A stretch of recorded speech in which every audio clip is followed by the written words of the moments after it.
સાવલી તાલુકાના વાંકાનેર ગામે મહિલા સરપંચ હોય ને તેઓના પતિ જે તમામ વહીવટ કરતા હોય તે અંગે અમો અરજદારે તારીખ 29/11/2025ના રોજ અરજી આપી હતી અને અરજીના અનુસંધાનમાં અમે તમામ વિગતો લખેલી કે વાંકાનેર ગામ પંચાયતનો સીસીટીવી કેમેરા જપ્ત કરવામાં આવે તો તમામ સત્ય હકીકતો બહાર આવશે, તેમ છતાં આજ દિન સુધી કોઈ કાર્યવાહી ના કરવામાં આવી હતી, જેથી અમો અરજદાર તાલુકા પંચાયતમાં આજ ટીડીઓ સાહેબને રજૂઆત કરવા આવેલા, પત્ર આપવા માટે આવેલા અને વાંકાનેર ગામ ની હદમાં એક તળાવ આવેલું છે અને તે તળાવની અંદર સરપંચના પતિ દ્વારા ગટરના ગંદા પાણીનું કનેક્શન આપવામાં આવેલું છે। તે અંગે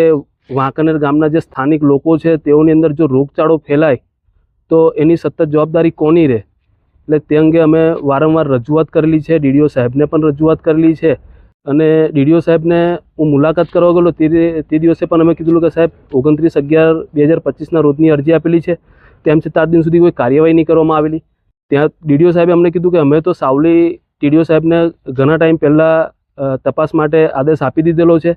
એટલે અમને એવું લાગી રહ્યું છે કે ડીડીઓ સાહેબના અને કલેક્ટર સાહેબના આદેશના કરતાં પણ ટીડીઓ સાહેબ ઉચ્ચ અધિકારી હોય તો તેઓના તપાસની અનુસંધાનમાં પણ એ તપાસ નથી કરી રહ્યા। એટલે હવે મારી માંગ એવી છે કે વાંકાનેર ગામમાં મહિલા સરપંચના પતિએ એજન્ડા સર્ક્યુલર મિટિંગની અંદર જે ખોટી સહીઓ કરી હતી અને એ તમામ રેકોર્ડ જપ્ત કરવામાં આવે તો તમામ વિગતો બહાર આવશે અને તમામ સત્ય હકીકતો બહાર આવે તેમ છે।